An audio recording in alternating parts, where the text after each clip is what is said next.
사도행전 19장에 바울이 드디어 에베소로 갑니다.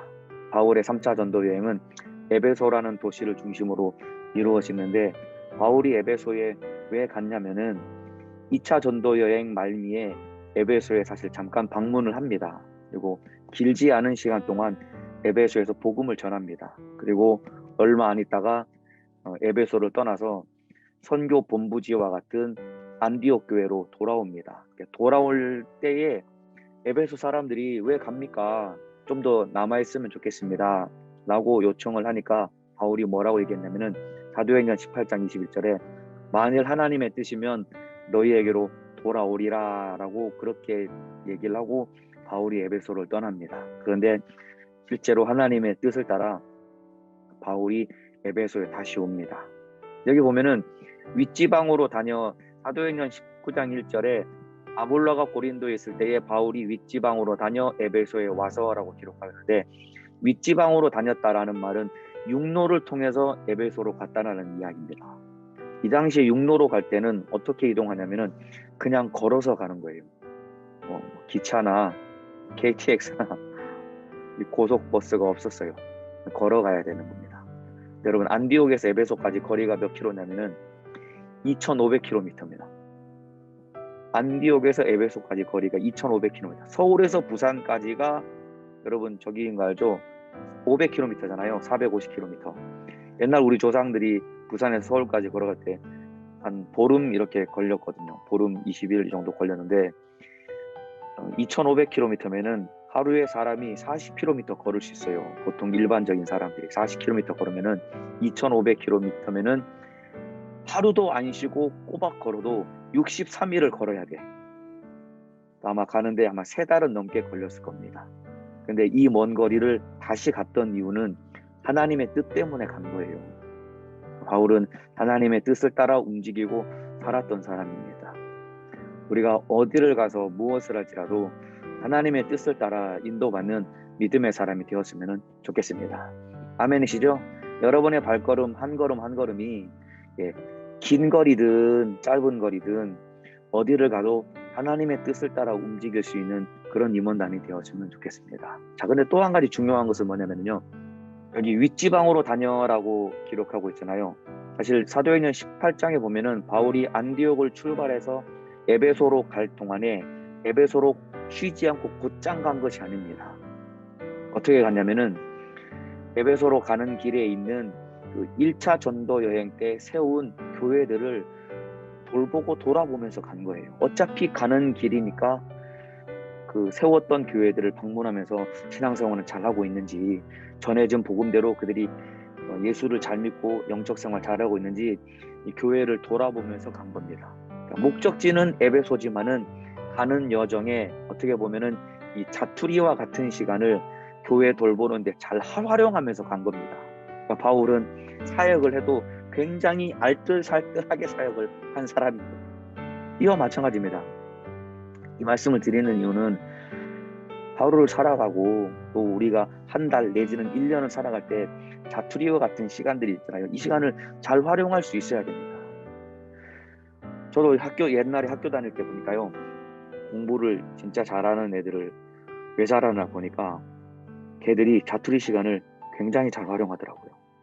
쉬는 시간에 그 10분 남짓한 그 시간에 또 점심을 먹고 짧은 그 남짓한 그 시간에 애들이 영어 단어를 외우더라고요. 저같이 공부 못하는 애들은 영어 단어를 외운다고 야간 자율학습 시간에 책상에 앉아가지고 계속 종이에다가 막 영어 단어만 막 써. 쓰기만 쓰지 전혀 안 외워져. 공부 잘하는 애들은 자투리 시간을 잘 활용해가지고 그 시간에 영어 단어를 이렇게 외우더라고요.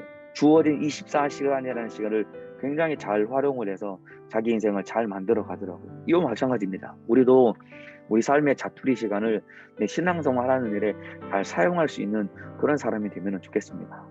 여러분들 그러잖아요. 성경 통독하자고 하는데 바빠서 성경 읽을 시간이 없어요. 그러잖아요. 그렇죠? 왜 바빠? 왜 시간이 없어? 여러분 하루 살아갈 때 자투리 시간만 잘 활용해도 성경 하루에 5장 충분히 읽을 수 있습니다. 여러분. 성경 한 장 읽는데 아무리 시간 많이 들어도 5분이면 읽을 수 있어. 그렇잖아요. 그러면은 성경 5장 읽는 거 마음만 먹으면은 30분이면 5장 읽을 수 있어. 그래요. 여러분이 진짜 바빠가지고 30분을 통으로 시간을 못 내면은 자투리 시간에 성경 읽을 수 있는 거예요. 하루에 5장씩.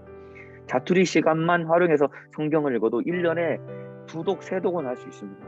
하루에 5장씩. 30분만 시간 내면은.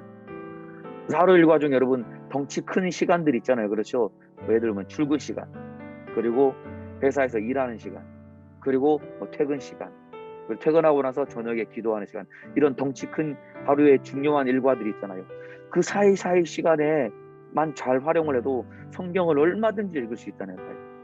그러니까 우리가 자투리 시간을 잘 활용하는 그런 알뜰한 삶을 살지 못하기 때문에 우리 신앙생활을 더 하나님의 영광을 위해서, 그리고 정말로 더 많은 일을 하고 윤택한 신앙생활을 할 수 있는데 그렇게 알뜰하게 시간을 사용하지 못하니까 우리 신앙생활이 늘 이 제자리에 머물러 있는 겁니다. 바울이 에베소로 갈 때 2500km니까 어쨌든 빨리 가야 되는 건 아니겠습니까? 하나님의 뜻이 거기 가는 건데, 근데 거기 가는 그 중간중간에 교회들을 방문하면서 1차 전도 여행 때 세웠던 교회들을 방문하면서 신앙생활 잘하고 있는지 가서 신방도 하고 다시 말씀도 나누고 교회들을 세우면서 갔다 이 말입니다. 알뜰하게 사역을 한 거예요. 똑같습니다. 우리도 마찬가지예요. 여러분들이 자투리 시간을 잘 활용해서 성경을 잘 읽었으면 좋겠습니다. 여러분들 지금까지 성경 통독 밀려가지고 못한 것, 충분히 지금까지 못 읽은 성경 올해 11월 될 때까지 성경 다 읽을 수 있습니다. 자투리 시간만 잘 활용하면 하루에 10장도 읽을 수 있어요. 출근 시간에, 또 회사에서 점심 먹고 자투리 시간에 성경 듣고 읽고 하면은 여러분들이 일독은 꼭 할 수 있단 말입니다. 아멘이시죠? 따라합시다. 알뜰한 임원단이 되자. 네, 믿음의 고백으로 따라해 주시면 좋겠습니다. 알뜰한 나의 삶이 되자. 알뜰하게 신앙생활하자. 네, 일하면서 성경 읽고 하나님의 목소리를 꼭 듣는 믿음의 사람 되기를 주님의 이름으로 축복합니다. 우리 슈퍼스타 K도 마찬가지야. 짬짬이 이동할 때 차 안에서 또 성경 또 들을 수 있으니까, 읽는 것도 좋지만은 듣는 것도 사실 성경은 의미가 있습니다. 구약 시대에는 성경을 다 들었거든요. 하나님의 목소리를 잘 듣고 읽고 주님 뜻대로 신앙생활에 승리하기를 바라겠습니다. 우리 알뜰하게 신앙생활 잘하고 이제 성경 잘 읽는 임원단이 되면 좋겠습니다. 감사합니다.